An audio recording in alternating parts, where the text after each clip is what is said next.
Project Lawful aka Planecrash by Arwayne aka Eliezer Yudkowsky and Lintamande. Crisis of Faith, Episode 168.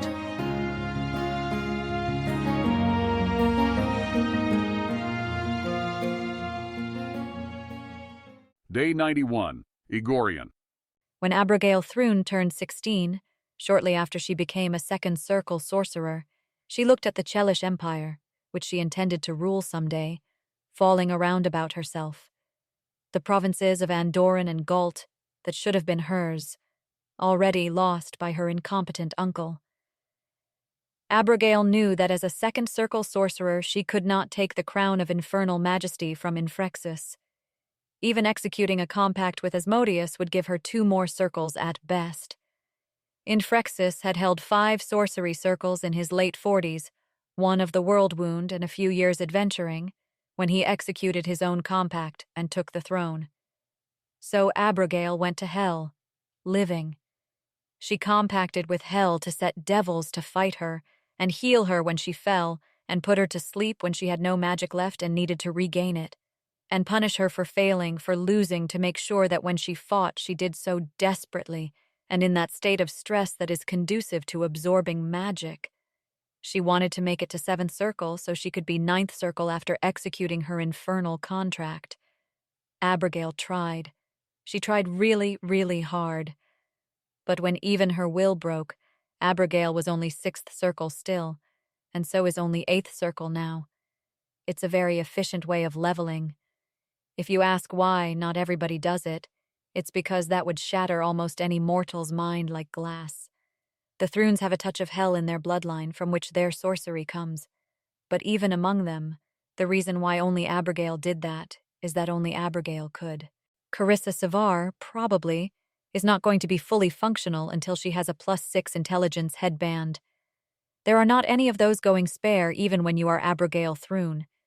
They have owners, from whom a headband like that cannot be taken without killing them.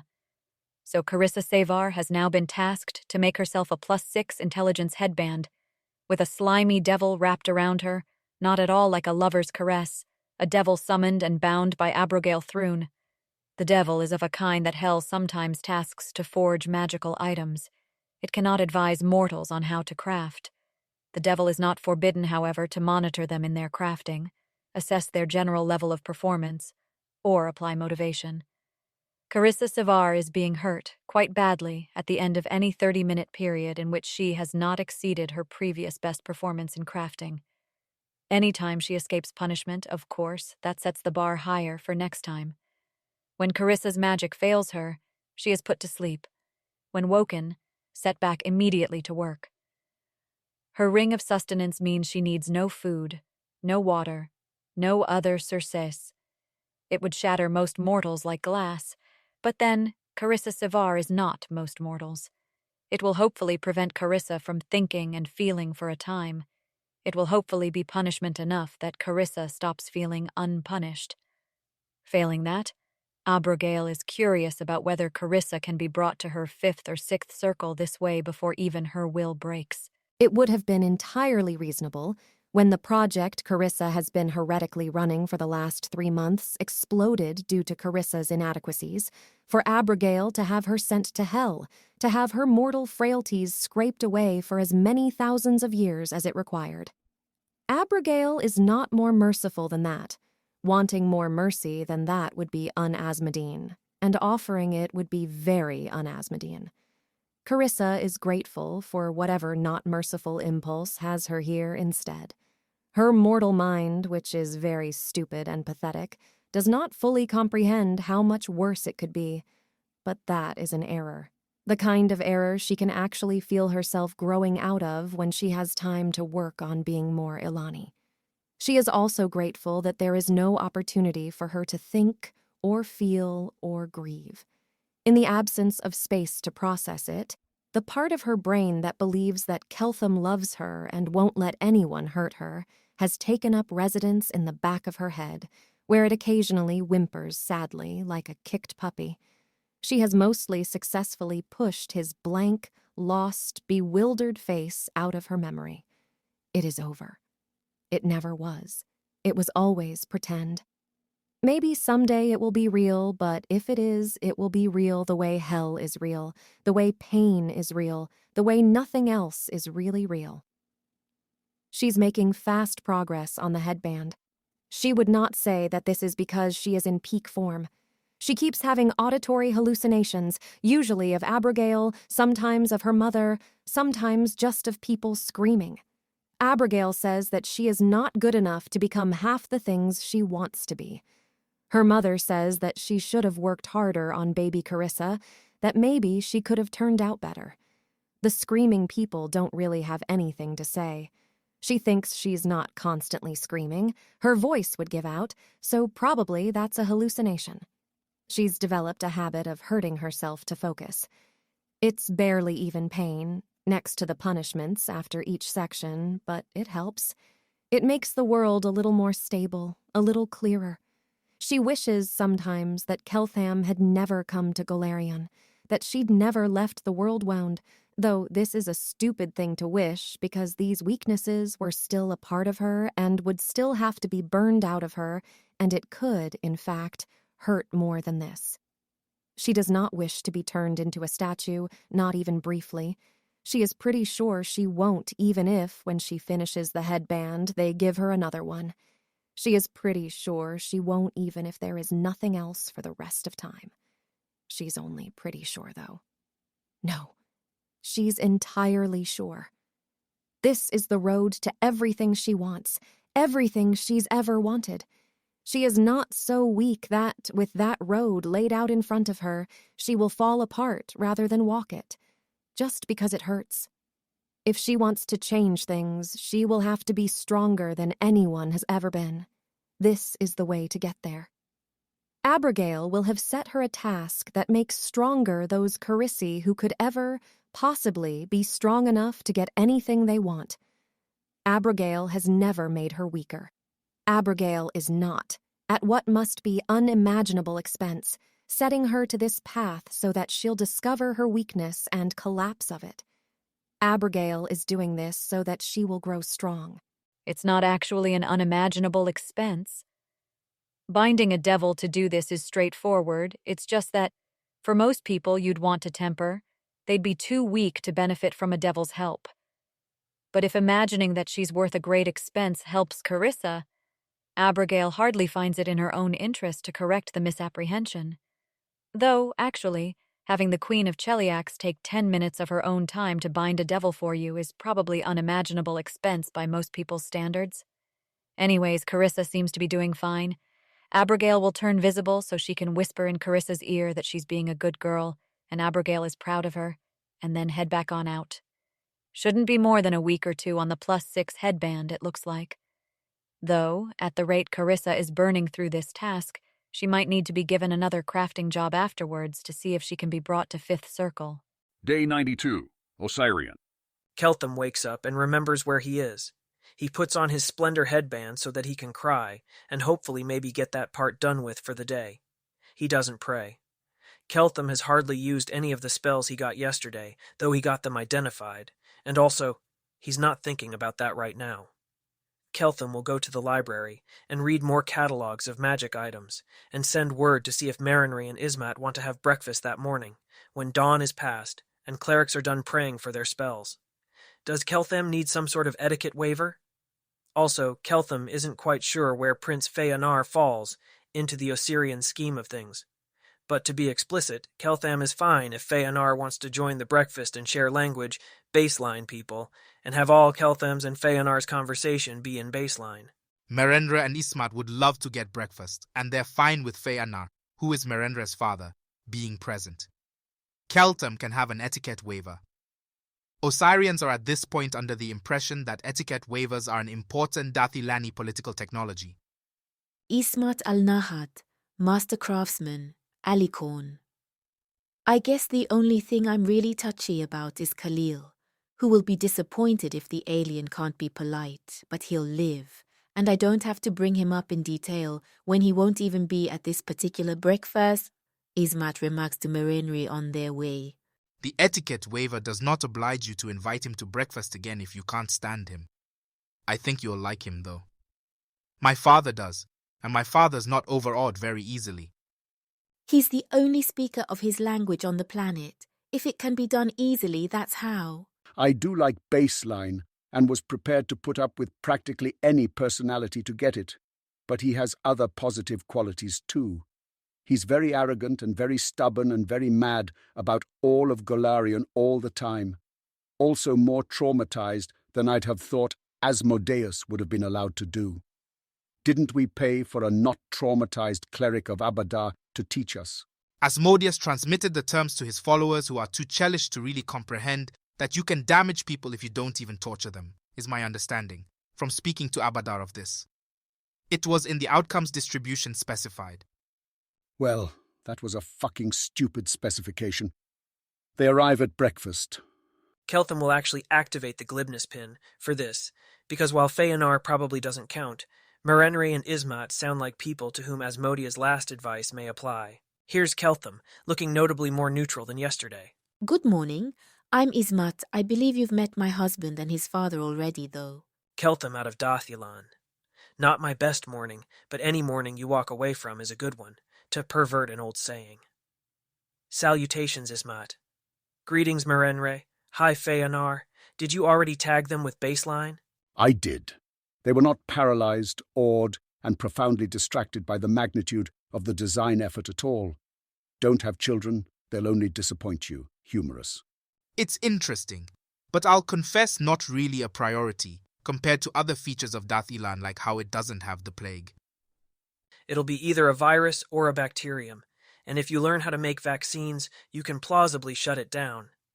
Cheliacs seem to think that would cause a population explosion, and cities would get more crowded until the level of epidemics went back into equilibrium, unless I could develop contraception, which would have to be usable by people of intelligence 7, or I could develop better roads to enable fewer, less crowded cities. Aside, Feanar, that was very serious intonation, and acid. It'll cause a population increase, but on a pretty long timescale, I'd think, relative to how fast a lot of things are going to change if Spellsilver's lot's cheaper. I think Cheliacs may have been telling you that because they're evil. Possibly. You'd think Cheliacs would be interested in anything that made them stronger in the short term, if they were thinking that short term themselves. Well, it's possible they'd have asked for anti-plague measures next. We were prioritizing Spellsilver. You've called this meeting. Have you got an agenda? I really just wanted to meet you and to introduce you to Ismat, who may actually be the most important person here if Spellsilver gets cheaper, as she's developed a method of magic item making which doesn't require the creator to be a spellcaster themselves. Cheliax has wizards, but we've got me. Not many of me trained up yet, though. I might have to pivot away from doing my own crafting if I need to be working on teaching a class of 50. And here I thought the plot was going to call for me somehow matching Cheliax despite their purportedly vastly greater number of wizards. Carissa Sever developed a method of speeding the production of +2 and +4 headbands, like an armillary amulet, except 2. 3 times as effective because specialized, made up of individual pieces, speeding up individual stages of the process, so that a dozen different wizards can work on them in parallel, while trading the speed boosters amongst each other. Now that she's developed those, presumably other wizards can make them too, though they'd need higher spellcraft than the third circle wizards she was boosting. It roughly quadruples their working speed, as of the prototypes. Carissa was 4th circle, but has spellcraft at about 7th circle or so. She can use Spellsilver from 7 feet away if that means anything to people who aren't me. Ismat, what's your method? And is Carissa's boosting technology likely to apply to it? Or do we just have to take a different route and scale it to hugely more people? I can only do jewelry. Specifically, I studied the ways jewelry differs before and after being enchanted back when I did blanks for casters to have at. I don't see an obvious reason why you couldn't divvy up the work on a pin or an earring like that. The items would take slots, but you could just have a specialized crafting getup. Half what I'm wearing is crafting aimed already. She's wearing quite a lot of jewelry. With wizards doing it, Carissa thought it wasn't effective to have multiple wizards working on the same item. So a single wizard works on all stages of the item, but they trade off stage assisting items among each other as they individually reach particular stages of their work on the headband. Each wizard only uses one assisting item at a time. Does your method allow non-wizards to specialize in a single aspect of a headband and move from headband to headband in the process of assembly so that they can master that single stage of item crafting? How does speed compare to non-wizards? Are there intelligence requirements? Are there math requirements? Does the person have to go through a stage of learning to sense magic, the same as if they were learning to construct a spell scaffold? Ismat can go on about the process she uses and teaches. Her ability to scale up has been inconvenienced by moving into the Black Dome. She can craft in it didn't take that long to readjust, but it makes the commute between home and storefront awfully inconvenient for her or her employees, whoever's traveling. But she has a list of things that might be amenable to more optimization pressure and can rattle off the story of how she started making blanks for casters and tried watching them when they started working on the blanks to see if there were any steps she could simplify for them, and so on and so forth. It probably beats trying to match Cheliax's number of wizards using Osirian's number of wizards. The human learning delay time on scaling this manufacturing process sounds non-trivial, but they can parallelize that with getting spell silver manufacture set up in Osirian at all. Merenri is the advisor to the Pharaoh on the Keltham situation. If they don't mind Keltham asking, what is the Keltham situation? The Pharaoh is intended to give Abadar what the once mortal gods have, an aspect which can comprehend and communicate directly with mortals when it's worth the cost. Theologically speaking, we teach that the Pharaoh is Abadar, as much as any facet of a god is that god. A very specialized facet, obviously, because this particular facet is run on a mortal mind, and sometimes it's more aspirational than concrete. But the idea is that Abadar having the capacities of the mortal gods is very valuable both to him and to us. As such, we learned 3 months ago that a mortal in Chelish custody was a very new soul with impressive knowledge and comprehension of Abadar's domain and what he cares about. A comprehension Abadar didn't think he'd seen among mortals before. And that Abadar had paid Asmodeus to not mind control that mortal, and to let that mortal live freely. And very shortly after that a god war had started over that mortal. The Pharaoh was subject to the interdict, as an aspect of Abadar. And while we did run a small department which could in theory have learned of your presence in Osirian via a non-Abadar route and enabled us to try an extraction, they didn't get there through information that wasn't downstream of any divine communication. At the same time, we got a spy report out of Cheliax that was, frankly, very confusing, and that we assumed was mostly made up. The claim was made that if anyone in the palace in Igorian had anything good happen to them, a girl with vivid pink hair would show up and offer them cake. This was among many other claims, like that every devil in hell knew the name of the Project Lawful girls, and that Project Lawful turned people into girls, and that Project Lawful was a time travel project. To convert Taldor to Asmodeanism thousands of years ago, that was similarly not credible. But the cake one was cheap to test, so we tested it. Send someone whose wife was imminently expecting a baby to an inn just outside the palace to celebrate. Cake Girl indeed showed up at the appointed time. We intended to kidnap her and offer her money to defect. She was a powerful spellcaster and shrugged that off and ate the cake with us and left. At that point, we gave all the rumors of Project Lawful substantially more credence. At the same time, bidding markets in hell were sending a specific set of souls up to extraordinary prices. We looked into it. We pieced together much of what was going on, though the group that had no knowledge of Abadar's interests here did not have enough information to conclude this was worth provoking a war with Cheliax over and recommended against. Abadar communicates mostly with the Pharaoh. He can do so more cheaply, and there are precisions to his visions which it's best for the Pharaoh to have first hand. But one thing Abadar can do relatively cheaply, and convey relatively cheaply, is see markets. So he's been keeping me updated with the bid-ask spreads from the project's public to you and secret from you prediction markets. And I've been responsible for figuring out everything happening on Project Lawful and preparing Osirian for the time when you'd learn the truth and leave. Secret from me prediction markets? I don't know whether to be proud or annoyed, and will maybe delay that decision pending hearing about what secret prediction markets. The one that saw the most movement was about which girl would be the first whose mind or loyalty breaks. Did it ever pay out? Twice. Pilar and Peranza.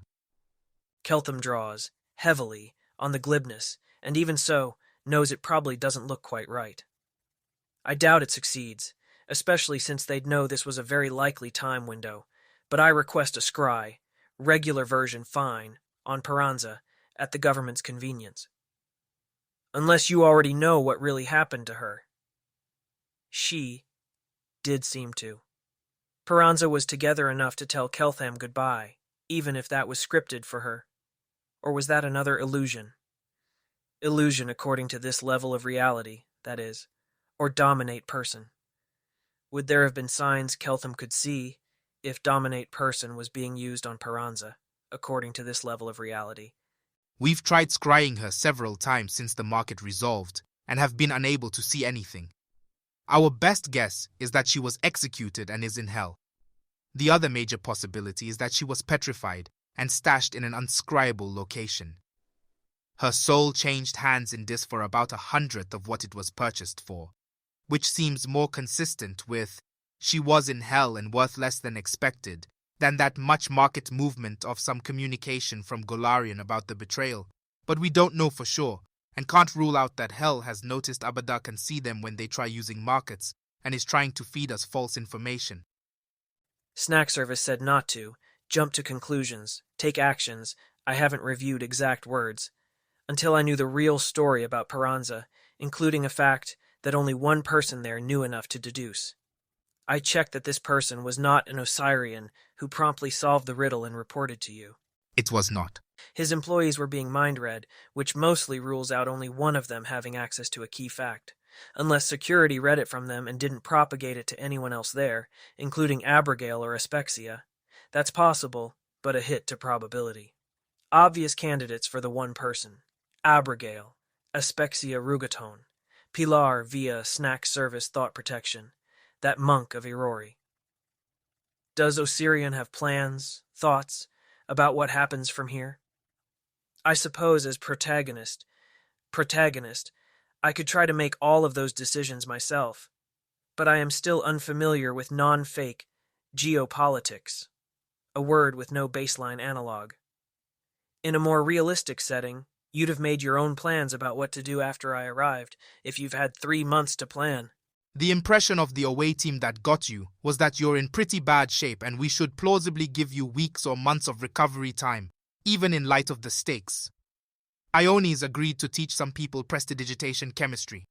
We'll still end up behind Cheliax on that front, because we have many fewer wizards. But we can make the gap narrower, and I think Cheliax is in the long run going to run into some barriers to trying to develop themselves. This might change if our spies in Cheliax indicate they're making more progress than we thought they could. We are arranging to have groups of researchers from other countries immigrate to pick up the prestidigitation techniques themselves, negotiating details with Ione now, so that the set of free people working on this is larger than Cheliax's. Though, we're trying to do that very quietly right now, so as not to provoke a counter-move. Our best guess about what's going to happen is that Cheliax is going to be faster to start benefiting from very, very cheap spell silver, because they had 3 months head start, and they'll have a tough call to make soon about whether to try to leverage an eroding initial advantage into some conquest, or into being harder for the rest of the world to roll over. I don't know how they'll navigate that. Going to war with us is a reasonably likely possibility. So is withdrawing from the world wound, so the rest of the world has to scramble to recommit forces we don't really have, and logistics networks we haven't built there. Iomide has been trying to prepare for that possibility. Her church hasn't actually told us what specifically the plan is, but I think there are several of them, and it's not a one-stroke winning move for Cheliax, even if it'll be a very costly problem. In the longer run, once you've recovered, we want to pay you to improve our curriculum for teaching the principles of law to the general public, and to teach us on disease control and crop yields and textile manufacture and economics and whatever else.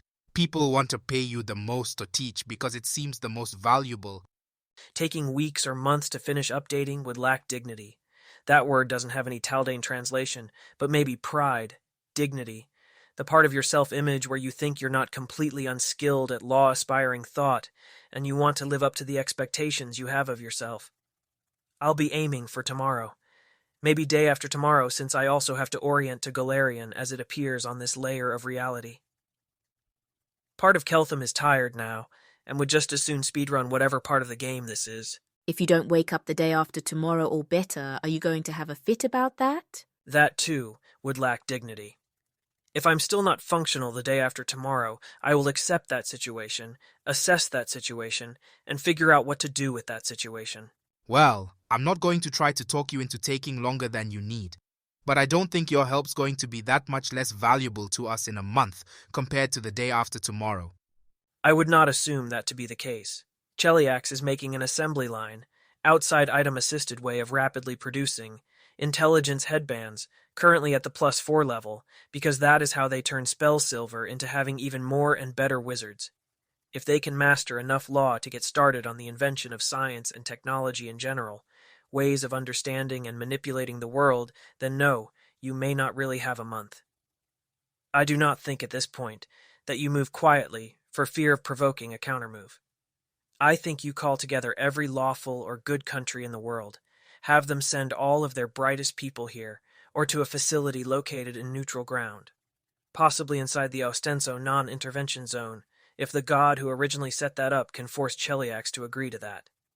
Intelligence, 19 teenagers wearing +6 intelligence headbands, brilliant accomplished researchers who are not past their useful working lifespans. Cheliax didn't allocate +6 intelligence headbands, I think, because that level of resource commitment would have tipped me off that I had the political pull to demand. Scries on other countries, greater teleports, as I eventually did. Though, to be clear, that was mostly me being stupid. What I should have done shortly after the supposed God War was demand that Cheliax fill a bag of holding with the unfiltered contents of a Chelish library. I mean, I did not know, fundamentally, that I was facing a conspiracy on a level where it would be defeated by a test like that. But it would have ruled out some conspiracies, and that is what I should have. Anyways, I do not need to be fully functional to do politics. Politics. That does not require my full intellect the same way as teaching epistemology, law-inspired skill of figuring out what's true. If you're not the one making decisions like these, I should talk to whoever is and get things rolling on the critical path today. Critical path, the path through the graph, connected lines, with the greatest minimum time to complete, such that the time to complete the critical path is the time to complete the whole project. Until we've learned how to make spell silver cheaply, we cannot afford to give anyone a +6 intelligence headband. We certainly can ask countries to send talented researchers here to learn from Ione, which is what I just explained we have done, though none of them have native intelligence 19, obviously. This is not really a situation where you get to scrape up whatever resources you can afford and hope you win with those. Reality doesn't care what you afford. It rhymes and scans perfectly in baseline, in the way of central cheating poetry. Asmodia gained her first apprehension of the law by borrowing Aspexia Rugaton's headband for 2 hours, while Rugaton was getting 2 hours of sleep. If I'm not mixing up those stories the wrong way, I haven't checked transcripts. Anyways, do you have any artifact headbands of your own that you can let people borrow for 2 hours, to see if they can gain a first apprehension that way? Though, now that I say it, Asmodia must have been a unique success case who they could never duplicate again. I can't imagine that one experiment working out great for them, and then they never try it on anybody else. Though Asmodia also said she was disloyal, and they knew that, so maybe it does work, and they didn't try it again for that reason. Anyways, do you have an artifact headband that people can borrow for 2 hours while the usual owner is sleeping? Nefreti might. I'll ask her, though I'd expect her to have already volunteered any help she feels like offering. I do think that drinking her wine ought to be helpful to people for this. It doesn't do precisely the same thing as a headband, but it improves performance on tasks that require intelligence and wisdom. The wine works for me. I usually have some every day. How long does it last? How much does it cost? Does it stack with headbands or the spell form enhancements? Is there any quantitative way of comparing the effect to headbands? Nefertiti's last more than 3 hours. It stacks with headbands, or whatever other enhancement. Mine are the earrings. But I wouldn't expect it to stack with something that just made you better at a particular skill, unless it did it indirectly like my jeweler's loop. It's 1 gold for a drink, if I recall. The general principle is that 2 things that enhance intelligence won't stack with each other, but something that enhances intelligence and something that enhances an intangible nearby thing, like the wine does, or enhances luck, ease, like Ismat's loop, do. Of course, Cheliax has access to the wine too. This isn't a relative advantage, though I think it'd be much more inconvenient for them to send people to Osirion to buy it, and if they have their own casters make it, it'll be weaker. The spell isn't hard to cast, but the effects are tiny if it's not someone as powerful as Nefertiti casting it. The obvious way to compare to a headband would be to ask people drinking the wine how much more they'd pay if it worked like a headband, but I don't know anyone to have tried that. Not really cheap, but yes, that sounds like potentially the sort of thing we should be stacking for everyone. Except possibly myself, because Nefertiti Klapati is not allowed to help me in any way, theoretically, so I'm not going to be drinking her wine. She might stop making it. I'll push again on talking with the planners and decision-makers on this today. Looking back, my behavior in Cheliax did not make sense, even on its own terms, because I felt embarrassed about pushing harder on issues like that. And there's aspects of this that you may or may not have thought about, for example, that it will probably be to our advantage to buy a large number of intelligence headbands from Cheliax. Can't you just ask if you drinking the wine will make her stop making it or not? I don't think you can get an etiquette waiver for the pharaoh. Sure, I could try asking if I'm visiting Ione anyways, which is also something I was thinking of trying to do today. I've been advised that the pharaoh has sufficiently good augmented reading people skills that it verges on detect thoughts. If that's true, it sounds like I should in any case not be meeting him in person and just working through the equivalent of whatever you have for a text channel around here, like transcribing words that get sent back and forth after a short time delay. I'm not sure why you don't want him to get a look at you, but sure, I guess writing's sort of like an etiquette waiver. You could go through HM, not his wives, his husband maybe, or one of the advisors. I actually think it'd be really valuable for you to meet and speak to the pharaoh. The fact a childish person tried to warn you off, it makes me think more strongly it's a good idea, honestly. Do you have a price in mind to be comfortable speaking to him directly? Asmodia stated under Osirion's supervised truth spell that she wasn't loyal to Cheliax, and I do not want my mind read anymore. I am happy to communicate with people in ways that don't result in my private state of mind being revealed. We can pass each other notes under a doorframe. I don't know what Asmodia's deal is, but I do not think she was acting in your sincere best interests when she claimed to you that the pharaoh has sufficiently good augmented reading people skills that it verges on detect thoughts. He's hard to lie to, even without Abada's truth-telling up. But I think there's a pretty dramatic difference, morally and pragmatically, between can generally notice being lied to, misled, and has effectively detect thoughts. Lots of people in Cheliax also have spectacular sense motive. If not for my concern that Cheliax told Asmodia this for some reason, or that whatever actor she serves in this drama doesn't share our interests, I wouldn't really have any concerns about you communicating with the pharaoh only in writing though, so we can start with that. All right, and I probably should get started on talking to people. I did not really have this situation in mind when I built my contract with Cheliax, but I did put in provisions related to us parting ways. They need to account for the spell silver they refine as income to the project. They need to account for the headbands they build, as if they were being sold to the Chelish government, and the defense against them understating that price is that I can buy those same goods from them at the price they state. Modulo various other provisions, they can always keep at least half of it for themselves. They can package up goods and price the package to prevent me from adversarially sniping fairly priced goods that were key to a larger supply chain, etc., etc. The point being, unless there's provisions in there with effects I do not understand, as your own legal experts might know about, either Cheliax has to cause a lot of income to accrue to the project in terms of selling themselves spell silver and headbands, some of which I can withdraw for myself via the project, repurchasing some of my shares, or they may try underpricing them, and in that case we come in and buy half of it from them. I'm trying to think of whether I'm sufficiently mad at them that we'd come in and buy half of their production, even if they do fairly price it to the project, just to deny those resources to Cheliax. But I'd just as soon let them make the first asshole move on project contract treatment, so that I can tear into them using other provisions with a clear conscience. Assuming, of course, that Carissa Sever does not successfully model my thinking that way. It doesn't really seem like the sort of thing that can wait, or that requires me to be at full brain power. That makes sense. We can get you some lawyers with expertise with Cheliax to look at the contract in more detail now that they can ask you questions and figure out how they might try cheating you. How did you already have a copy of... Because Abadar, right. Well, if your lawyers didn't catch anything on a first pass, that substantially ups my probability that we can get some mileage here.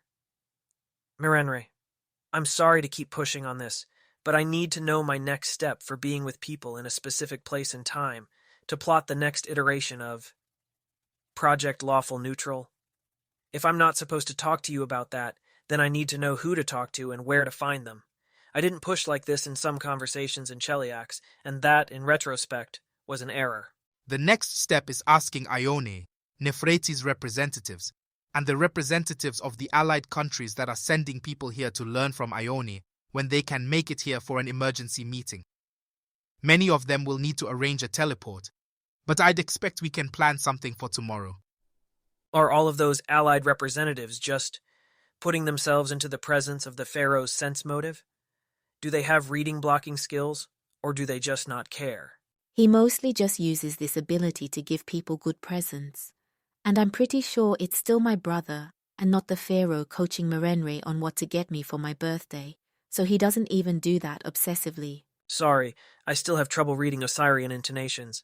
Feanor, that was a joke, not a literally true statement, right? No, that's true. Measuring by instances of use, he mostly uses his uncanny people skill to give out presents and matchmake.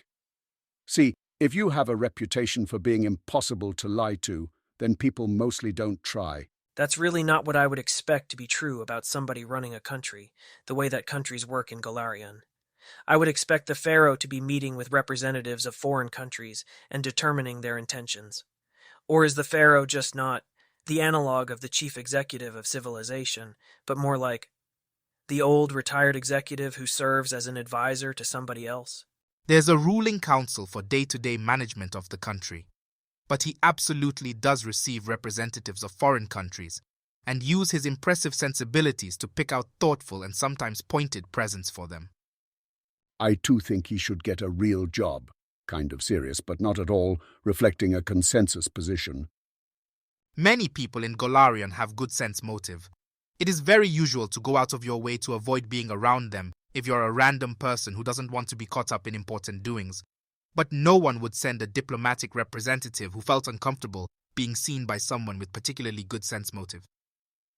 Problem being, I am not a diplomatic representative, and I have not learned whatever defenses they have. Is the trans-regional meeting to pull together a new project a matter for the management committee, or one where I need to worry about staying out of totally not mind-reading range of the Pharaoh? If you think this is a matter of such overriding importance that never mind whether we'll default on our debts in 6 months, we should pour everything we have into it, then the Pharaoh will need to be present. I hadn't particularly modeled that as a live option for clerics of Abadar. Does Abadar not just immediately decleric you if you borrow money you're not planning to pay back? I imagine he would. Also, it had caused immense long-lasting harm to the financial system and to Osirian, and a lot of people would starve to death. That's why the Pharaoh needs to be in the room for discussions about taking emergency measures, because no one else has the right to weigh those trade-offs. I will see what I can do about avoiding trade-offs like that, and would mostly expect to succeed if other countries in Golarion are also taking this at all seriously. Though it won't particularly help credibility, or so I imagine, if I have to hide behind a door and pass notes around. Are the representatives likely to have high sense motive? Is there no standard defense against this thing? The standard defense against people having good sense motive is to be good at concealing your facial expressions. The Pharaoh could promise not to take any actions based off inferences he makes from looking at you. I'd buy that from Iomide. I'd buy that from a keeper. If the Pharaoh is such that he has that for sale, I'm frankly impressed. He's an aspect of Abadar. That's the whole point of everything we're doing, as this country, to be able to wield law like the gods do, while not being subject to the constraints the gods are. How does the aspect thing work exactly? Did Abadar overwrite part of the pharaoh with better math, the way Nethys is said to accidentally overwrite people? Because I thought that the whole point of this was that my civilization knew things about law that Abadar otherwise had no way of communicating. Is the pharaoh, like 10% made out of Abadar? 1%? Does he have a particular new brain organ that does a thing? None of those. He's just selected based on having the best grasp of how to align himself with Abadar, and then communicates with other shards of Abadar as much as that's permitted. And it's permitted more as he becomes more shaped like part of Abadar. I would also have confidence in Aspexia Rugaton with this commitment, if that's a helpful comparison. Not as much as one might hope. I would not feel particularly comfortable right now with Aspexia Rugaton using a detect thoughts item on me, but promising not to use the knowledge for anything, even assuming that she otherwise keeps her compacts. There would be, for example, the question of what happens if Abigail turns around and reads her, or Asmodeus for that matter. But I'll take it under advisement. If there was some way for him to not read me in the first place, it would be a lot more helpful. You could wear a veil? Body language, tone of voice. Separate topic.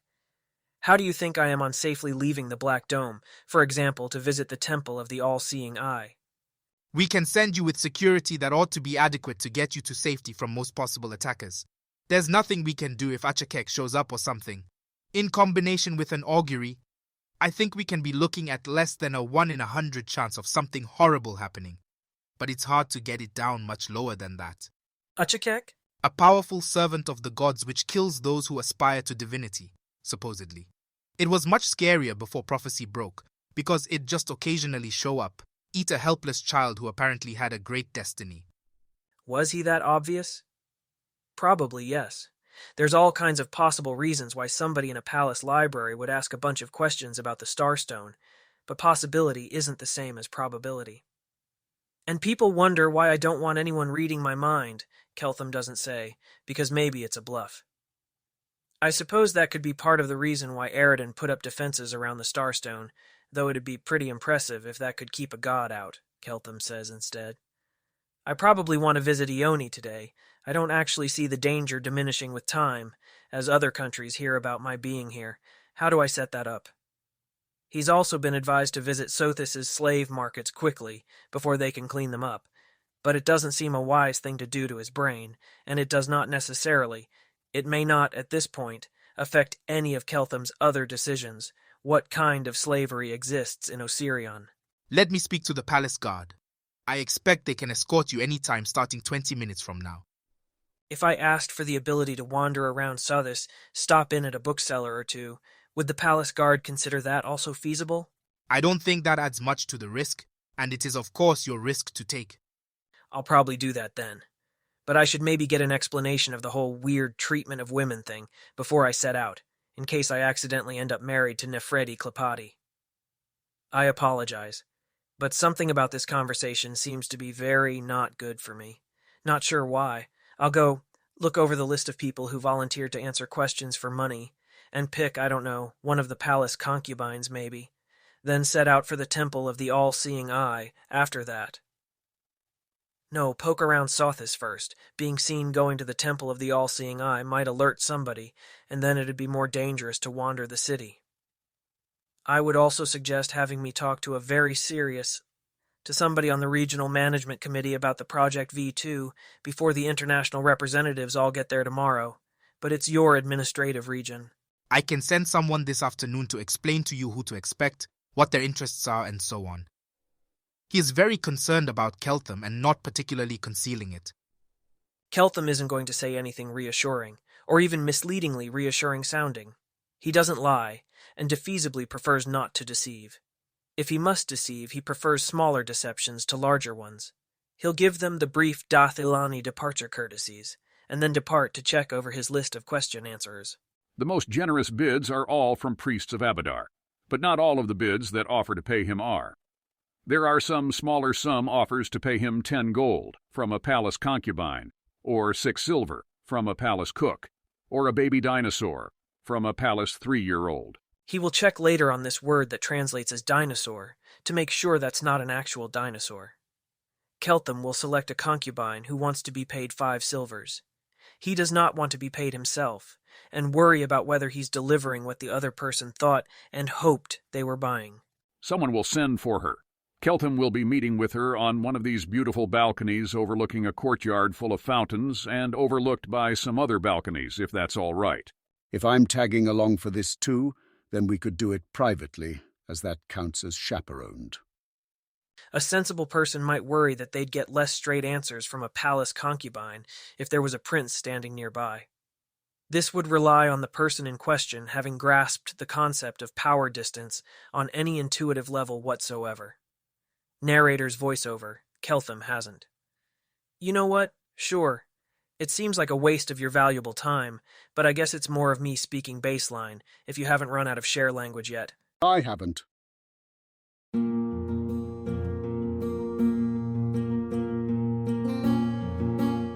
If you wish to support this AI reading and others like it, please visit patreon.com/AskWhoCastsAI. Any help is appreciated. And thank you to executive producer John Doe 7776059